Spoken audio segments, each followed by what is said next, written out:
our meeting has come to an end. We are all here to listen to the lecture by Professor Ravindra Kumar Panda on Kavyartha Chintanam, Reflections on the Meaning of Poems.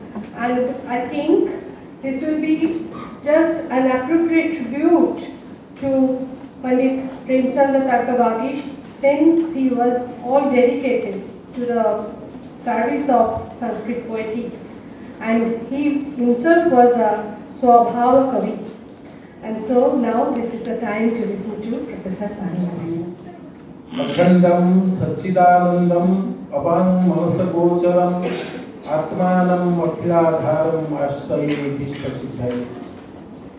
Respected Dr. Vishwanath Chattopadhyay ji and family members, respected Professor Bahul Asmita ji, convener of this program, Dr. Shweta Prajapati ji on the dais, Dr. Kamal Kishore Mishra ji, head of the Department of Sanskrit, Professor Ashok Chaudhary ji.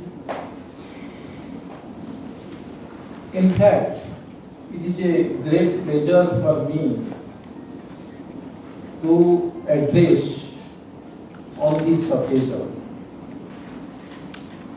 Premchandra Tarkavadi's endowment lecture is a great tribute to the great stalwart who has made significant contribution to Indonesia.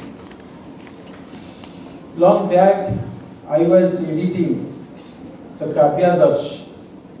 At that time, I was just referring to the commentary of Premchandra Tarkavadi, but I was knowing a little.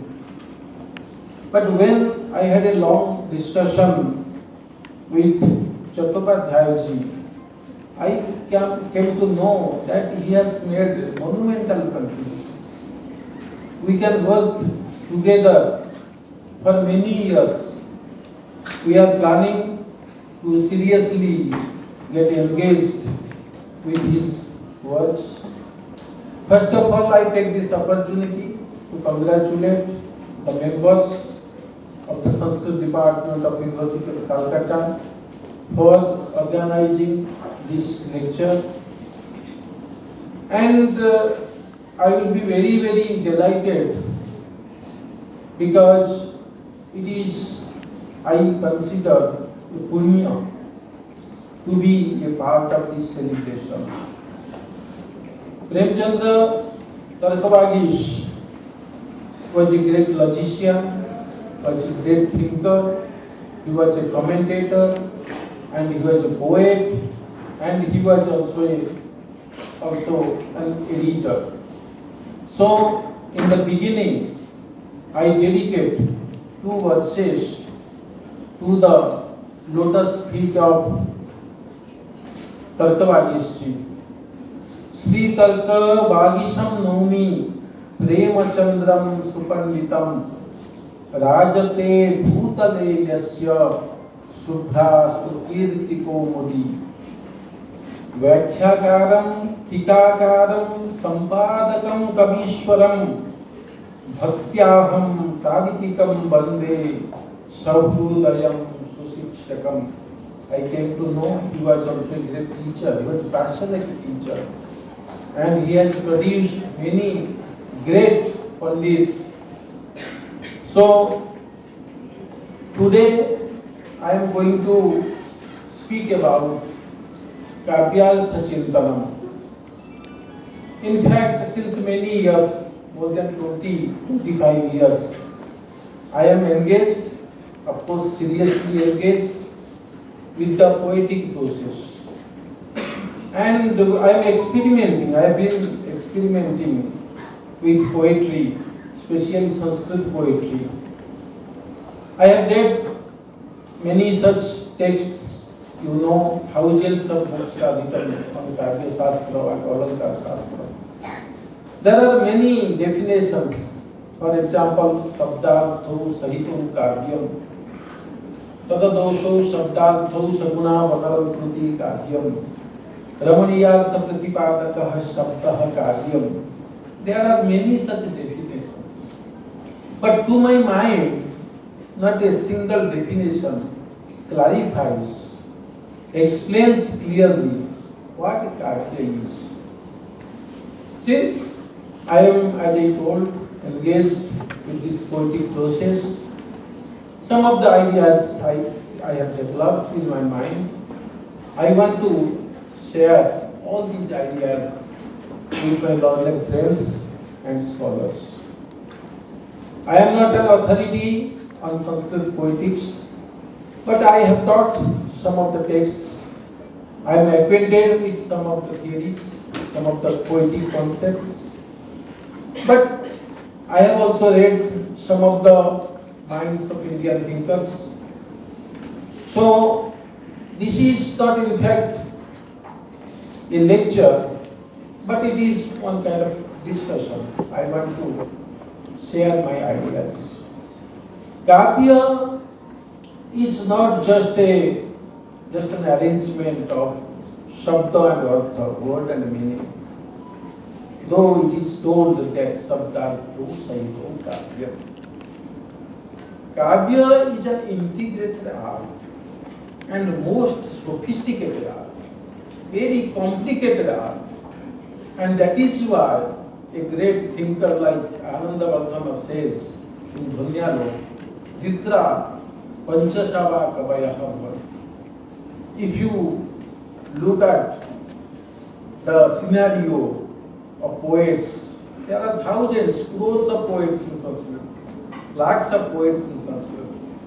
But why does Anandavardhan say that there are only 3 or 5 poets? Because they are in fact poets.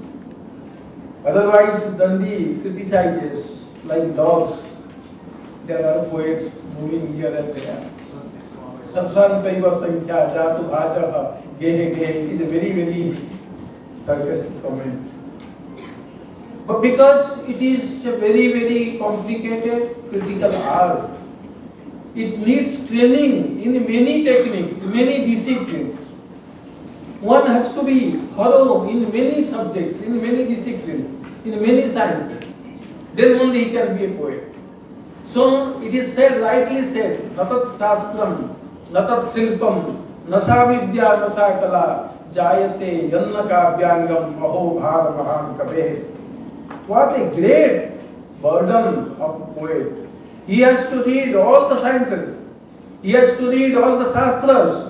And he has to be thorough in all the techniques. And mainly the techniques like riti, like dhvani, like alankar, like guna, like dosha, and what not. And that is why, since it is a very, very complicated, sophisticated work, poets are a few. And Sanskrit tradition, intellectual tradition, Sanskrit Kavya Shastra, does not makes a very high standard. And almost all these poets do not maintain that kind of standard. So names are few, like Madhav, like Kalidas, like Sriharsha, like Bharavi, and there are few one can easily count. But Kavya, why it is an art? Because it is a powerful expression. It is not simply an expression, but it is a special expression. A modern writer, Shiva Rudraka, in his book, he writes, I am reading in Hindi, मूलतः काव्य एक विशेष अनुभूति है. इस अनुभूति की विशेषता ही काव्य का आदि भी है और अंत भी, प्रेरणा भी है और प्रयोजन भी है. लोकानुभूति जन्य जो विशेष प्रकार की अनुभूति कवि को प्राप्त होती है, उसे पाठक की अनुभूति बनाने के लिए भाषा, छंद, बिंब आदि माध्यम बनकर आती है. अन्य शब्दों में इस अनुभूति विशेष को शब्दार्थ रूपी अभिव्यक्तियां साकार करती हैं. इसका अर्थ यह नहीं कि यह शब्दार्थ रूपी सामग्री केवल गौण और बाह्य मात्र होती है, वरन ये तो बहुत ही महत्व की होती है. उनके बिना अनुभूति विशेष को प्राप्त करना तथा उस अनुभूति को दूसरे मन तक पहुंचाना संभव ही नहीं। इस प्रकार शब्दार्थ रूपी अभिव्यक्ति में साकार होने वाली कवि की अनुभूति विशेष ही काव्य है। He gives a very good, I like this definition. He clarifies most of the doubts and confusions. He says the poet is an artist. He experienced something unique, and that special, unique experience, when transmitted, when he properly presents that experience, then it creates some kind of art, and that we call kavya. So, अपारे काव्य संसारे कविरेव प्रजापति यथास्मै रोचते विश्वम तथा परिवर्तन. Sanskrit tradition says Kavi is a great creator. So he can create whatever comes to his mind, whatever comes to his heart. He is visionary, he is Krantadarshi. He can look beyond, and his experience is not a common experience, is not an ordinary experience. The poet's experience is very, very extraordinary experience, and that experience, when he presents, when he narrates, that अनुभूति विशेष, special experience becomes काव्य. उसे अनुभूति न अनुभूति विशेष कहना कुछ मायने रखता है. लोक की अनुभूति को ज्यों का त्यों कहने से वो काव्य नहीं बनता, वो रिपोर्ट या वार्ता बन जाती है. आचार्य भामह काव्यालंकार में कहते हैं, गतस्तमल को भातीन्द्रो याति वासाय पक्षिणः इत्येव आदिकिं काव्यम वार्ता में नाम प्रचक्षते. जैसे गतोस्तमल and वासाय पक्षिणः जानति, the words are going. So these kind of ordinary expressions are not poetry. It is not poetry. And that is why, किंतु अनुभूति विशेष इसीलिए कहा है क्योंकि वह साधारण की अपेक्षा भिन्न होती है, या भिन्नता की अवस्था को पहुंची हुई होती है, या अतिशयता को प्राप्त होती है. इस अतिशयता का अंश ही अनुभूति विशेष का लक्षण है. यहाँ विशेष का अर्थ यह नहीं कि वो अनुभूति में पहले से ही विशेष रूप से विद्यमान होती है, वह रह भी सकती है और नहीं भी, किंतु उसके ग्रहण करने, परिभावन करने तथा अभिव्यक्त करने की विशेषता के कारण वह अनुभूति विशेष होती है. इस प्रकार अनुभूति के ग्रहण एवं निरूपण के विधान में जो भिन्नता होती है, उसी के आधार पर काव्य को अन्य लेखन से अलग किया जा सकता है. राजशेखर शेष विविधम वाङ्मयम् शास्त्रम काव्यम च. बुद्धि के द्वारा लोक विषयों को ग्रहण करके, विश्लेषण करके तार्किक रूप में निरूपण करने का क्रम ही शास्त्र कहलाता है. भाव के द्वारा ग्रहण करके उसे अभिव्यक्ति करने की विशेष क्रम को काव्य माना जाता है. काव्य स्वरूप की चर्चा करने वाले भारतीय तथा पश्चिमी समीक्षक दोनों ने समान रूप से इस अंश को पहचाना. इस दृष्टि से जो काव्य का विपरीत होता है वो गद्य में शास्त्र होता है, क्योंकि काव्य गद्य में भी हो सकता है और पद्य में भी.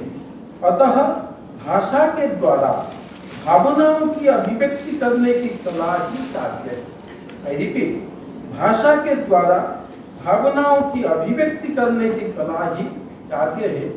मॉडर्न राइटर शिव रुद्रा का कन्नड़ राइटर ही राइट्स, सो नरत्वम दुर्लभम लोके विद्या तत्र सुदुर्लभा कवित्वम दुर्लभम तत्र शक्ति तत्र सुदुर्लभा. That you know, that कवित्व शक्ति, that we call it प्रतिभा. प्रतिभा नवोन्मेष साधिकी प्रज्ञा. And there are two types of pratibha. One is karya pratibha and one is bhava pratibha. And that is, Muhammad says, it is the power, it is the shakti. And because of this shakti, a poet can compose the poetry. If there is no Shakti, still a thinker like Dandi says, कोई अगर ज्यादा मेहनत करेगा, अध्यवसाय करेगा, शास्त्रों का गहन training लेगा, वो अच्छा काव्य निर्माण कर पाएगा। लेकिन जिसके पास वो शक्ति है, वो सामर्थ्य है, वो प्रतिभा है, वो अपूर्व वस्तु निर्माण करने की प्रज्ञा है, वो जिस प्रकार सुंदर काव्य निर्माण कर पाएगा, कोई सामान्य कवि ऐसा निर्माण नहीं कर पाएगा। इसीलिए कालिदास जैसे कवि रेयर होते हैं, नहीं तो लिखने वाले लोग बहुत होते हैं। गुरुपदेशाद अध्येतुम शास्त्रम जड़ो धियो कलम काव्यम तु जायते जातु कस्यचित् प्रतिभावतः। काव्यालंकार में भाव कहते हैं। उपेयुषामपि दीवम सन्निबंध विधायिनाम आस्तएव निरातंकम कांतम काव्यमयं बहु। रुणद्धि रोदसी चास्य यावत् कीर्तिरमश्वरी तावत् किलाय मध्यास्ते सुकृति वैविधं पदम्। अतो भी वंशता कीर्तिं तेय सीमा भुवस्थितेः यत्नो विदित वेद्येन विधेयः काव्यलक्षणः। So a great rhetorician like Bhamava, Dandi and other acharyas, they emphasize on the poetic training, and there is a discipline, a branch that is Kavi Shiksha also developed in Sanskrit Alankar Shastra, that a poet has to be trained, he has to get many skills, he should be expert in many branches of knowledge, and then only he can compose, and that will be considered to be a poem or poetry. So, there are two traditions, as I told you, Sabdarthu Sahitu Kavya. So there are three things. One is Shabda, and other is Artha, and one more is Sahita. That is, the relationship is very, very important. So that relationship, as Kalidas says, Bhagartha Vivasamplupto. Bhagartha Prativattaye. That Bhagartha, that relationship is, that should be proper words, proper meanings, and also the relationship between, and that is why Sahitya, it is called Sahitya. Proper matching, that जो शब्द के लिए, जो अर्थ के लिए जो शब्द उचित होना, वही शब्द का प्रयोग होना चाहिए। कवि को बहुत विचार करके, बहुत चिंतन करके, बहुत अनुध्यान करके उचित शब्द को प्रयोग करना चाहिए, उचित अर्थ को ग्रहण करना चाहिए, तो ही वो एक सुंदर काव्य बनेगा। लेकिन जो दो प्रकार की परंपरा चली आई, तो बहुत सारे आचार्य होते हैं जो शब्द के ऊपर बहुत महत्व देते हैं, बहुत सारे आचार्य होते हैं जो अर्थ के ऊपर बहुत महत्व देते हैं।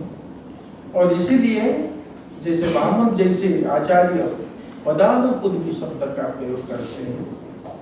वो कहते हैं किंत्वस्तिकाचिदपदैव पदानुपूर्वी यस्यां न किंचिदपि किंचिदिवा भाति आनंदयत्यथ सकर्णपथं प्रयाता चेतः सताम अमृतवृष्टिरिव प्रविष्टा। शब्द का चयन इतना सुंदर होना चाहिए, इससे अलंकार बनता है, शब्दालंकार बनते हैं, यम और पदोत्प्रास। तो काव्य सुनने से जैसे कान में अमृत वृष्टि हो रही है, इस प्रकार को लगना चाहिए। वो भी एक चमत्कृति सृष्टि करते हैं। ऐसे काव्य होते हैं जो सुनेंगे तो एकदम मधुर तन्मय हो जाते हैं, विलीन हो जाते हैं, आनंद अपूर्व रसानुभूति होती है। दंडी से पूर्व इसके मानने वाले आचार्य मंगल थे, जो कहते दक्षिण भारतीय आचार्यों का मत सौशब्द नाम से प्रसिद्ध था। तदेतदाहु सौशब्द। राजशेखर ने भी इनके लिए इसी शब्द का प्रयोग किया है। काव्यालंकार शब्द और अर्थ इन दोनों को ही चारुत्व मूलक प्रविधियों का विश्लेषण करता है। बहुत सारे आचार्य होते हैं वो दोनों को महत्व देते हैं। काव्य में दोनों बराबर उचित होना चाहिए। सिर्फ शब्द का जैसे स्वच्छंदो छड़दक्षकच्छको छाते तराम छटा भले सुनने को अच्छा लगता है, लेकिन वो एक उत्तम काव्य का उदाहरण नहीं हो सकता। इसीलिए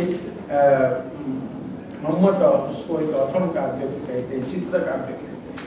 चित्र काव्य भले वो कॉम्प्लिकेटेड प्रोसेस है, चित्रकार के निर्माण करना कोई एक आसान बात नहीं, it's also very very difficult process, but it can not be considered to be best poetry. So शब्द और अर्थ नहीं, आर्थिक चमत्कार अपने अभिधायक शब्दों के बिना निष्पन्न हो सकता। हम कहते हैं जो आर्थिक चमत्कार की बात कहते हैं वो बिना उचित शब्दों का नहीं हो सकता। तो शब्द चमत्कार के लिए अर्थ की अर्थ का जरूरत है, उचित अर्थ वाले शब्दों का चयन करना, और अर्थ चमत्कार के लिए शब्दों का उचित शब्दों का चयन करना, and it is very very complicated and difficult process, and that is why a poet should be trained and skilled. सहितो पद का यही स्वारस्य है। सहितो जब कहते हैं शब्दार्थ सहितो काव्य, सहितो पद का यही स्वारस्य है जिसकी कल्पना कालिदास ने पार्वती परमेश्वर में किया। सहभाव से अभिप्राय है शब्द और अर्थ का तुल्य कोटि का महत्व, जहां से दोनों ही अन्यून अनतिरिक्त भाव से रहते हुए मानो परस्पर स्पर्धा करते हुए एक दूसरे के चारुत्व का उत्कर्ष करते हैं। और अन्योन्य शोभा जननाथ बभूव साधारणो भूषण भुष्य भाव। साहित्य का यह रूप कुंतक के वक्रोक्ति जीवित में उभर कर आता है। वक्रोक्ति जीवित में कुंतक बहुत सुंदर लिखते हैं, साहित्यम अनयो शोभा शालिताम प्रतिकाप्यसौ अन्यूना नतिरिक्तत्वम मनोहारी व्यवस्थिति। जब शब्द और अर्थ दोनों के बीच में ऐसे कंपटीशन हो, शब्द कहेगा कि मैं अधिक चमत्कृत बनूं और अर्थ कहेगा कि मैं अधिक चमत्कृत हूं, इस प्रकार की स्पर्धा हो तो ही वो साहित्य की स्थिति बनती है और वो बहुत ही चमत्कृत हो जाता है। भट्टनायक ने इसकी व्याख्या दूसरे ही प्रकार से की है। भट्टनायक का सिद्धांत ही ग्रहण योग्य है।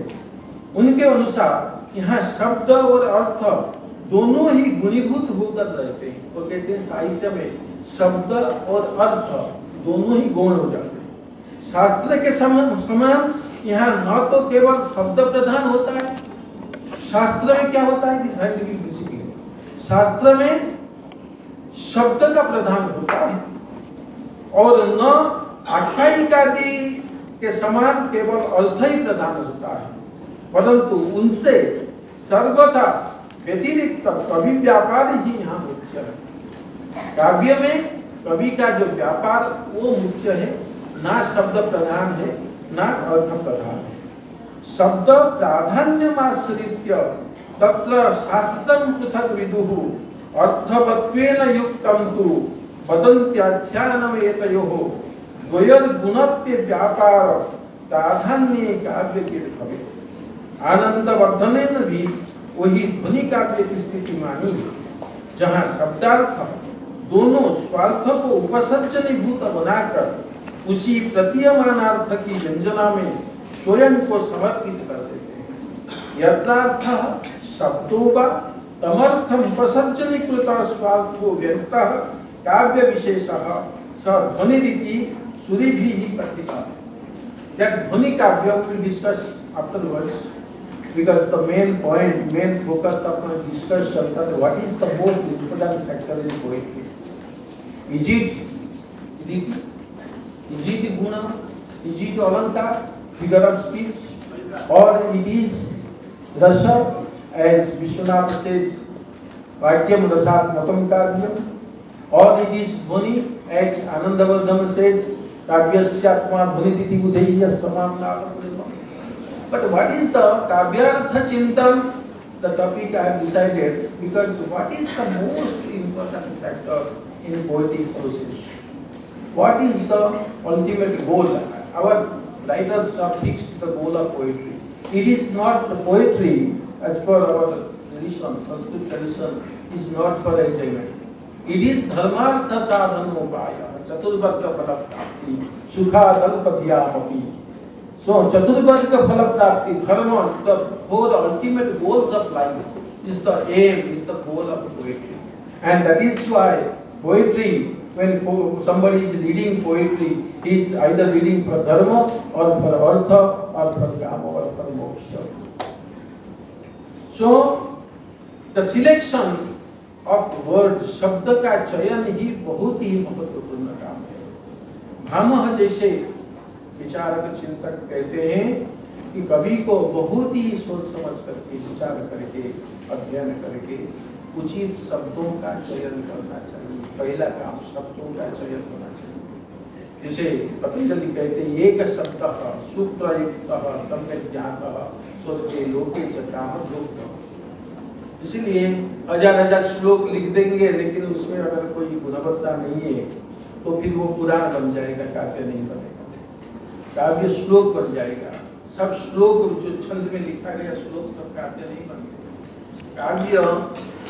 काव्य एक विशेष अनुभूति को बताने वाला एक कौशल कर्म है। It is, as I told, very intricate art.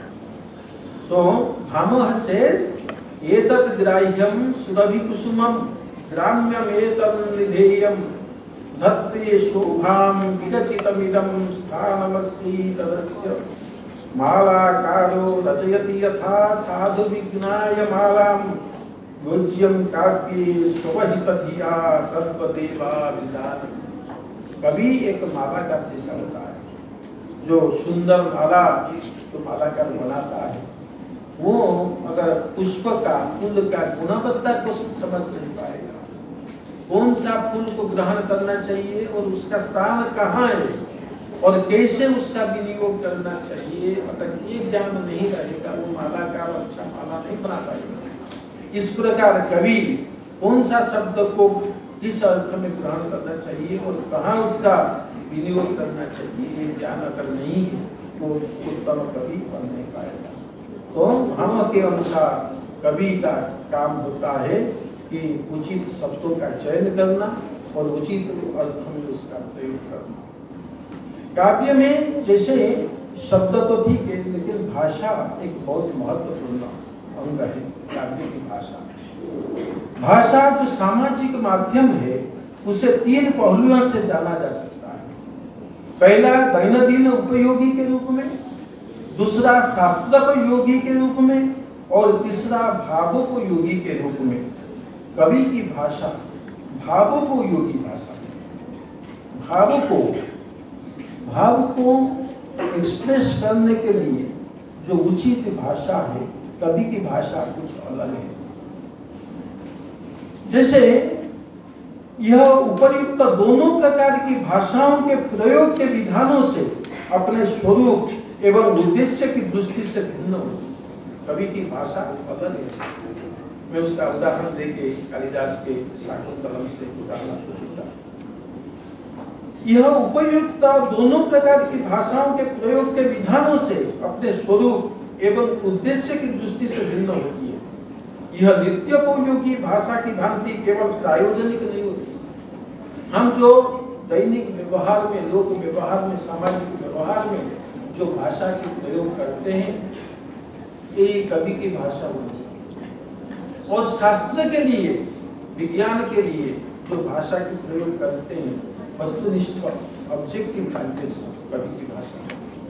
भावोपयोगी, भाव को एक्सप्रेस करने के लिए जो उचित भाषा है वो कवि की भाषा है। यह नित्योपयोगी भाषा की भांति केवल प्रायोजनिक नहीं होती है और शास्त्रोपयोगी भाषा की भांति निष्कृष्टार्थ में बंधित नहीं होती, बिल्कुल भिन्न होती है। भिन्न होने का तात्पर्य है वह कवि की भावनाओं की अभिव्यक्ति या कवि की भाव तीव्रता से समाहित होती है। सरसरी तौर पर वह जो कुछ कहती है उससे उसका आभ्यंतरिक अर्थ कुछ और ही प्रतीत होता है, क्योंकि वह कवि की अनुभूति की तीव्रता को चित्रों द्वारा अभिव्यक्त करती है। उसका उद्देश्य किसी बात को सूचित करना या उसका निरूपण करना नहीं होता, बल्कि कवि की भावानुभूतियों का शब्द चित्रों द्वारा संवहन करना होता है। उदाहरण स्वरूप सरसिज मनोविद्धम शैबलेनापि रम्यं मलिनमपि हिमांशुः लक्ष्मीं तनोति यमधिकम अनुज्ञा बलकलैनापि तन्वी इमि वहि मधुराणाम मंडनम आकृतीनाम। यहाँ मधुर शब्द कालिदास प्रयोग किया है, इमि वहि मधुराणाम।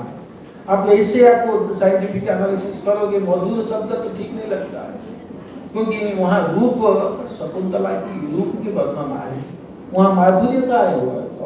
और संस्कृत में सुंदर के लिए बहुत सारे शब्द हैं, और कोई भी सुंदर शब्द, चारु शब्द, कुछ शब्द प्रयोग नहीं करके मधुर, किमी वही मधुराणाम, इसका क्या अर्थ हो?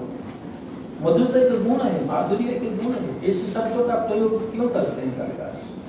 वो विचार करेंगे तो बहुत कभी कभी इलॉजिकल भी लगेगा, लेकिन कवि की भाषा मधुर कह के वो कुछ अलग अर्थ को समझाना चाहते हैं। जो सौंदर्य के पर्याय, जितने पर्याय है, जो अर्थ को समझा नहीं पाएंगे, सौंदर्य को, अतिशय सौंदर्य को समझाने के लिए जब वो प्रकृत शब्द नहीं पाते हैं, इसलिए एक अलग शब्द, मधुर जैसे शब्द का प्रयोग करके वो विशिष्ट अर्थ को सूचित करते हैं। यहाँ ध्वनि है, सूचना करते हैं, इसलिए किमी वही मधुराणाम मंडनम आकृतीनाम, ऐसे प्रयोग महाकवि कालिदास करते हैं।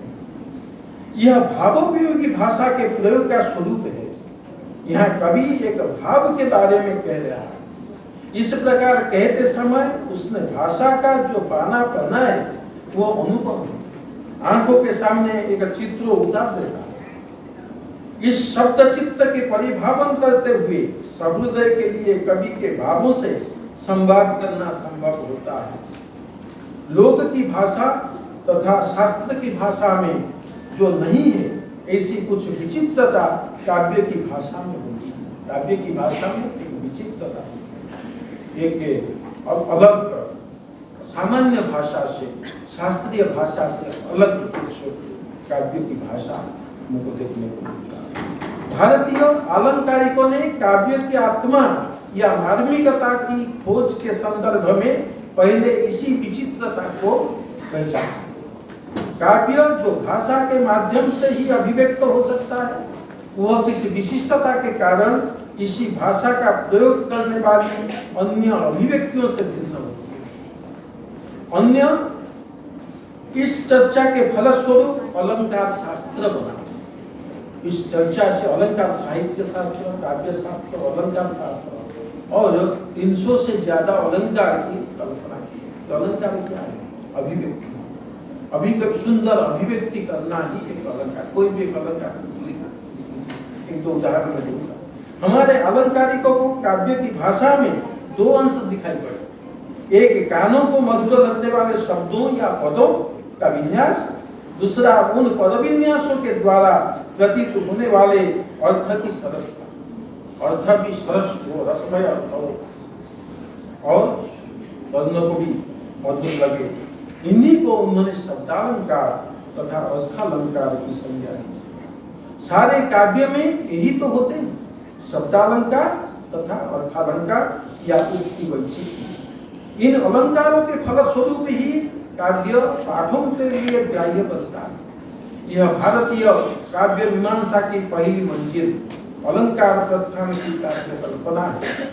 किंतु जिन उक्ति वैचित्र्य को या अलंकार को पाठक पहचानते हैं, वे केवल रचना तथा अभ्यास के परिणाम स्वरूप नहीं होते। वास्तव में कवि के अनुभव सौंदर्य की अनिवार्य अभिव्यक्ति के परिणाम होते हैं। इसी अर्थ में सौंदर्य को ही अलंकार कहा गया है। अलंकार क्या है? सौंदर्य अलंकार बांधते। काव्यम ग्राह्यम अलंकारा सौंदर्यम अलंकार बांधते। अलंकार मतलब सौंदर्य। कवि की सौंदर्य अनुभूति अपने भाव संवाद के लिए जिस उक्ति वैचित्र्य का निर्माण करती है, वही अलंकार है। उक्ति वैचित्र्य, अलंकार की अपेक्षा उक्ति वैचित्र्य कहना अधिक अर्थपूर्ण एवं उचित है, क्योंकि कवि की अनुभूति को बातों के माध्यम से सजाने का विधान को स्पष्ट करता है। लोक व्यवहार तथा शास्त्र की भाषा से विभिन्न इस वैचित्र्य को कुंतक नामक आलंकारिक ने वक्तोक्ति कहा। वक्तोक्ति काव्य चिंतन। कुंतक तो Kuntaka Ordinary, no ordinary expression is poetry or poem.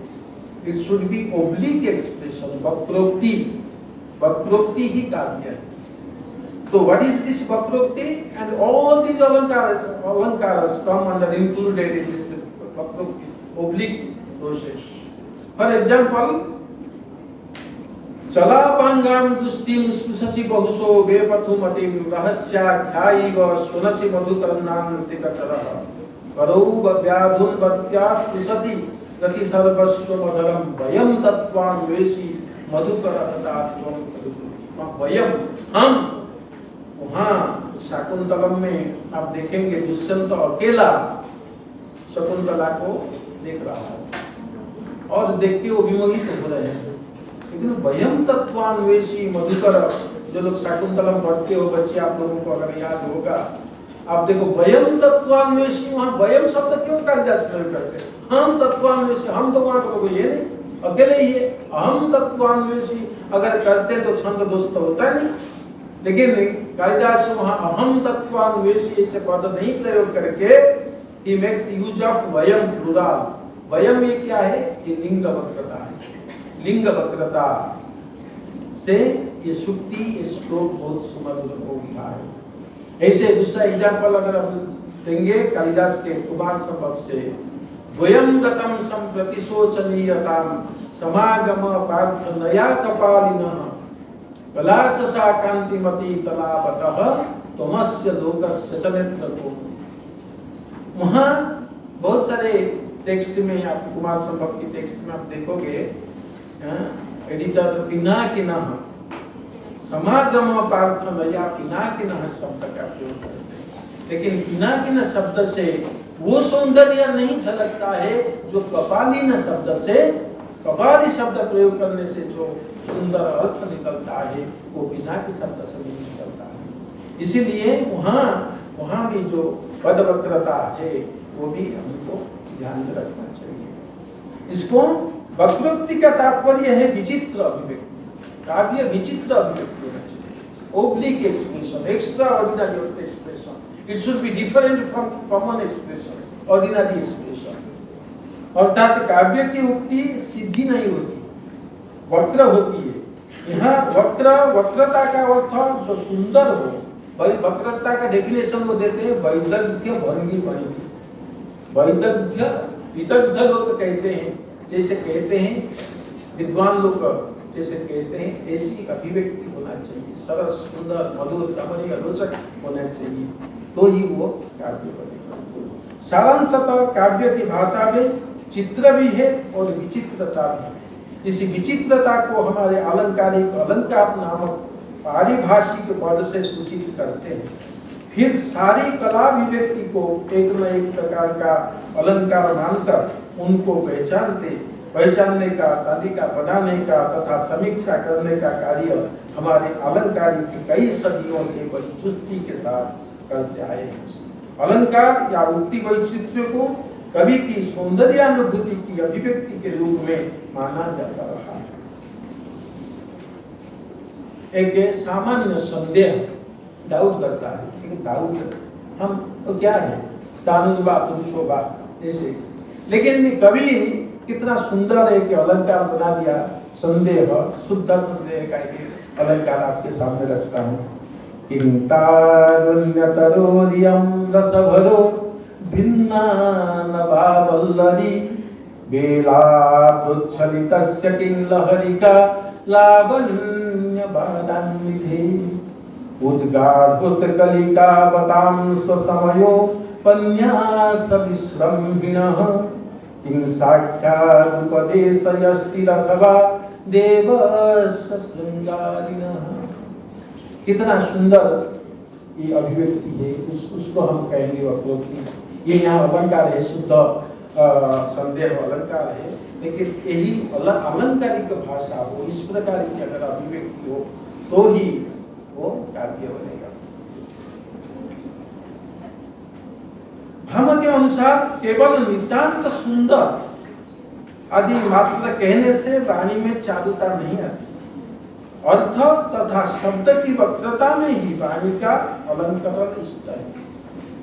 नमितान्तादिमात्रेण जायते चारुता गिराम वक्रा विधेय शब्दोक्ति विस्ता वाचाम अलंकृति। विशेष अनुभूति प्रदान करने वाले वाक्य का स्वरूप क्या होता है? कुंतक के अनुसार जो वक्रोक्ति है।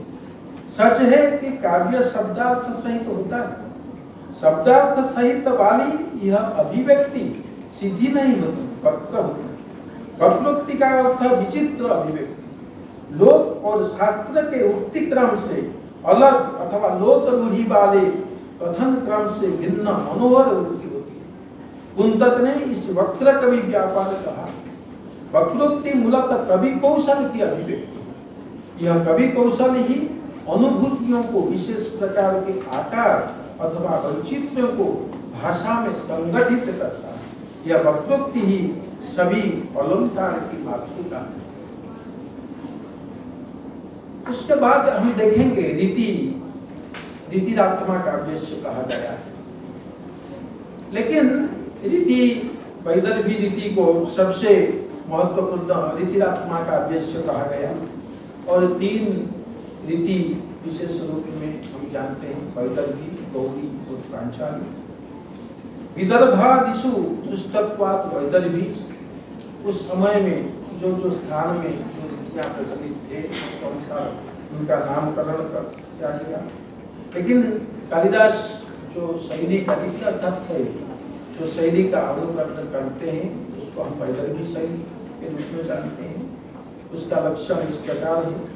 अस्पृष्टा दोषमात्रा भी समग्र गुणगुंफिता विपंची स्वर सौभाग्या वैदर्भी रीति सती वक्तरि सत्यर्थे सती शब्दानुशासने अस्ति तन्न विना कुत्र परिस्तवति वां वधू।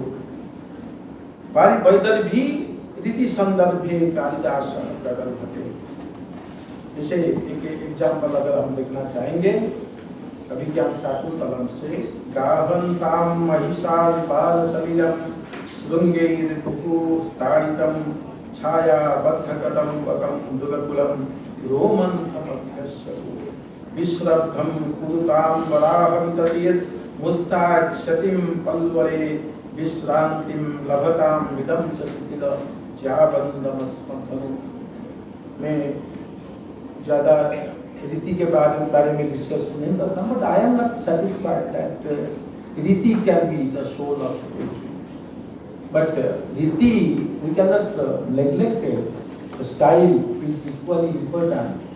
There should be style, there should be shaili in the composition, but it cannot be the most important factor of poetry. The most important factor should be artha, and according to Jagannath, that artha is Ramaniya artha. Ramaniya artha pratipadaka sabda. So if you analyze the poems, the verses of all these great poets, you will find that they are good in expression, they are good in style and other things. But the most striking factor is the meaning, Ramaniya or Kichant meaning. Ramaniya को जगन्नाथ चमत्कार का सफल अभिधान देते हैं। ओजः कांतिवती गौरिया, ओजस गुणयुक्त, कांति गुणयुक्त का शब्द का प्रयोग होता है तो गौड़ी रीति है। पांचाली माधुर्य सुकुमार्योपपन्ना पांचाली रीति का वर्णन। और एक चीज हमको काव्य जैसे लिखा जाता है, क्यों लिखा जाता है? धर्मार्थ काम मोक्ष का प्रयोजन है ही, बट महत्वपूर्ण अंश होता है रसानुभूति। रसानुभूति भावानुभूति अगर नहीं, कोई काव्य को पढ़ के अगर वो सौंदर्य अनुभूति नहीं करता है तब तो फिर वो उत्कृष्ट काव्य नहीं बनता।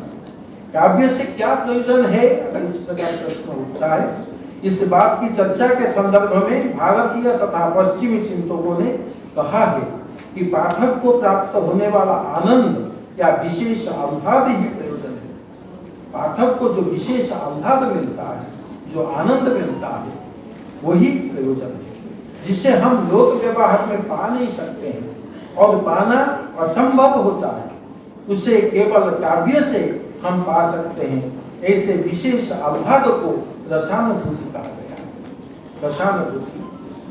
पाठक को यह अनुभूति शून्य से निर्मित होकर प्राप्त नहीं होती, उसके लिए एक माध्यम की आवश्यकता होती है। इस प्रकार के माध्यम के निर्माण के लिए कभी किसी लौकिक वस्तु का चयन करता है, और यह वस्तु कोई भी हो सकती है। लोक में उसके द्वारा देखी गई कोई घटना हो सकती है, अथवा परंपरा से चली आई हुई कोई सिद्ध प्रसिद्ध वस्तु हो सकती है, या उसी के द्वारा कल्पित भी हो सकती है, अर्थात वस्तु कुछ भी हो सकती है। भारतीय अलंकारिकों ने तो कवि द्वारा चयन की जाने वाली वस्तु के बारे में घोषणा ही कर डाली है कि काव्य के लिए कुछ भी विषय वस्तु बन सकता है। काव्य का विषय कुछ भी बन सकता है, वस्तु चाहे कुछ भी हो। यदि कवि भावुकों की भावना का विषय बना जाता है, तब लोक में ऐसा कुछ भी नहीं होता जो रसमय नहीं होता। श्रृंगारी चेत कवि काव्य जातम रसमय। कवि अगर श्रृंगारी रसिक बनता है तो समग्र कोई भी विषय को वो पसंद करे वो रसमय हो जाता है। अर्थात कवि द्वारा चयन की जाने वाली वस्तु प्रधान नहीं होती, उस वस्तु से कवि क्या करता है यह महत्व रखता है। क्योंकि किसी वस्तु को रसमय बनाना या आस्वादन योग्य कला वस्तु बनाना कवि की प्रतिभा पर निर्भर करता है। उदाहरण स्वरूप शिशुपाल पर आप देखिए, किराता जी रघुवंश महाकाव्य अति सामान्य वस्तु को लेके हजार हजार श्लोक कवियों ने इतना सुंदर काव्य निर्माण कर दिया। काव्य से या काव्य के शब्दों द्वारा जो आस्वादित होता है वह रसानुभूति।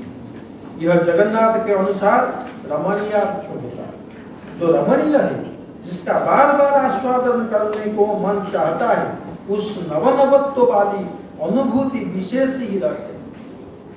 इस रस को समाहित करने वाली अभिव्यक्ति को ही काव्य कहा जाता है।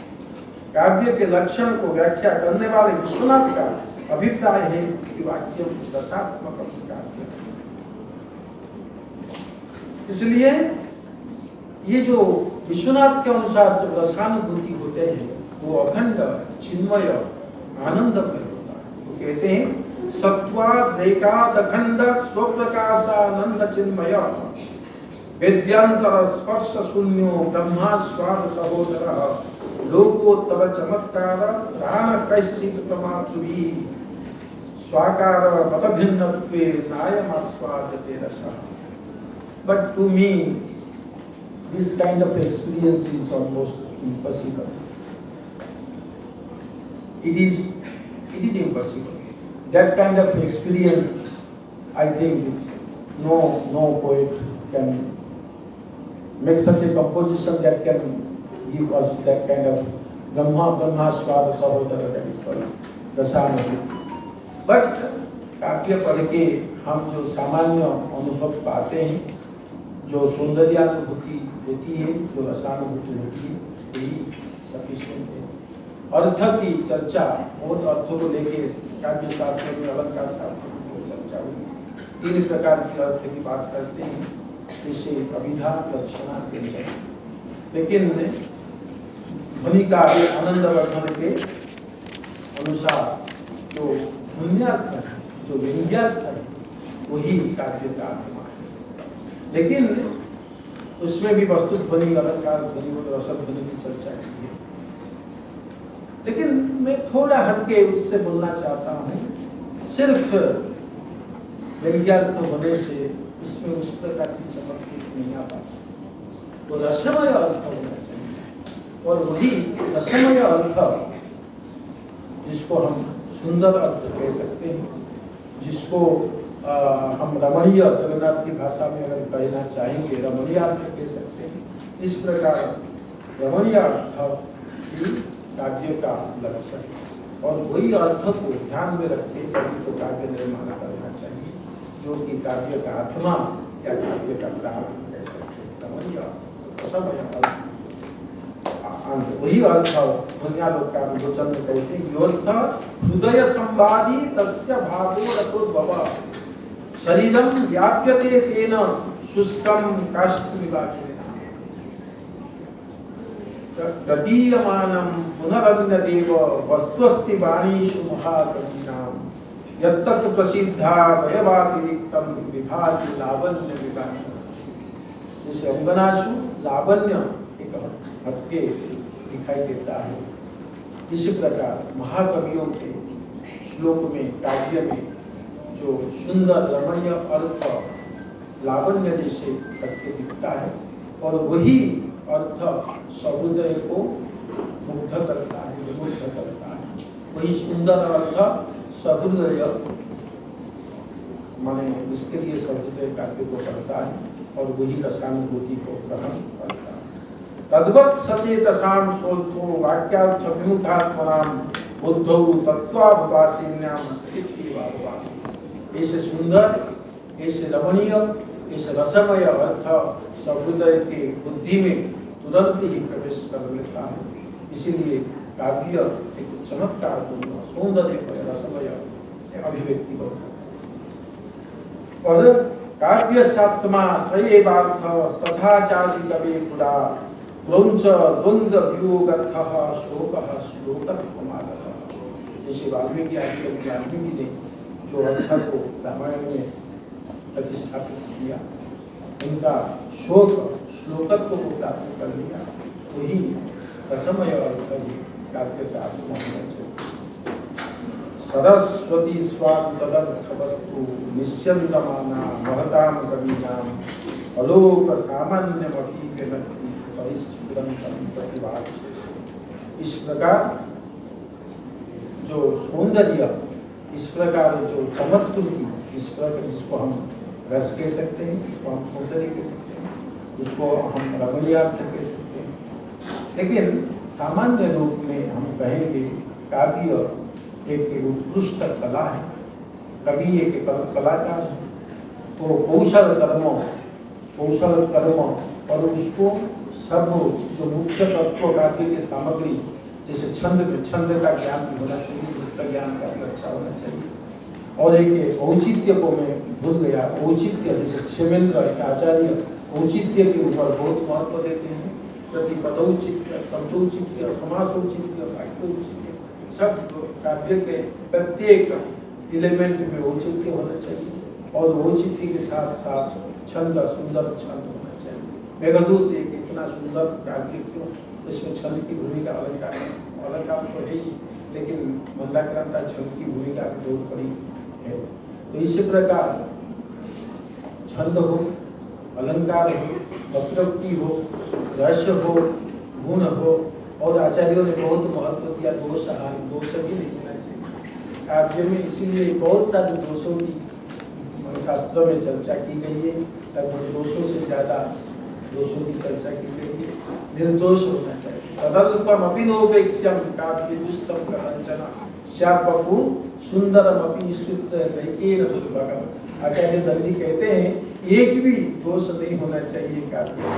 जैसे कोई व्यक्ति का अगर उसमें रोग हो गया, कुष्ठ रोग हो गया, एक अंग में हो, एक वंश में हो, लेकिन वो समग्र शरीर को जैसे विकृत कर देता है, ऐसे एक दोष समग्र शरीर को विकृत कर देता है। एक उदाहरण देता हूँ, जिसे महाकवि भारत में अबंध्य कोपस्य विहंतुरापदाम भवन दिवस्यः स्वयमेव ते अमर्ष शून्येन जनस्य जंतुना नजात हर्देन नविद्विषाद। इतना सुंदर श्लोक है, यहाँ ध्वनि भी है, लेकिन आचार्य मोहम्मद कहते हैं यहाँ जंतु शब्द के वजह से अवाचक दोष हो गया।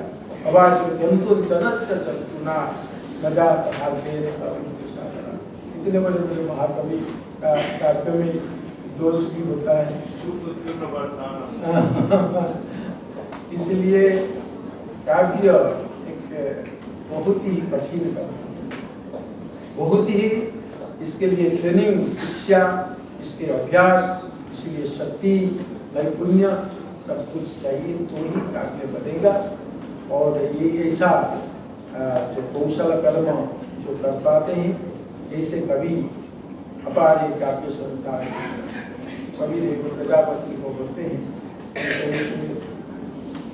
तो आज का ये जो पवित्र अवसर मेरे को मिला और मैं कुछ मेरे विचार को आपके सामने रख पाया, और पुण्य स्मृति प्रेमचंद्र तत्ववादी जी को हम याद कर पाए, इसलिए मैं हार्दिक आयोजकों को हार्दिक आभार व्यक्त करता हूँ, कृतज्ञता व्यक्त करता हूँ और आशा भी करता हूँ कि भविष्य में इस प्रकार के कार्यक्रम हो और उनके जितने सारे ग्रंथ थे उसको पुनः संपादन हो, उसके ऊपर संशोधन कार्य हो, विद्यार्थियों को हम संशोधन कार्य में जोड़ सकते हैं, ग्रंथ को इससे हम प्रकाशित कर सकते हैं। विशेष रूप में कमलजीत कमल मिश्र जी और चट्टोपाध्याय जी, मौलास गुप्ता जी और जितने सब विभाग के अध्यापक वृंद रहे, सबको हार्दिक कृतज्ञता व्यक्त करते हैं। नमस्कार। साथी रामदेव।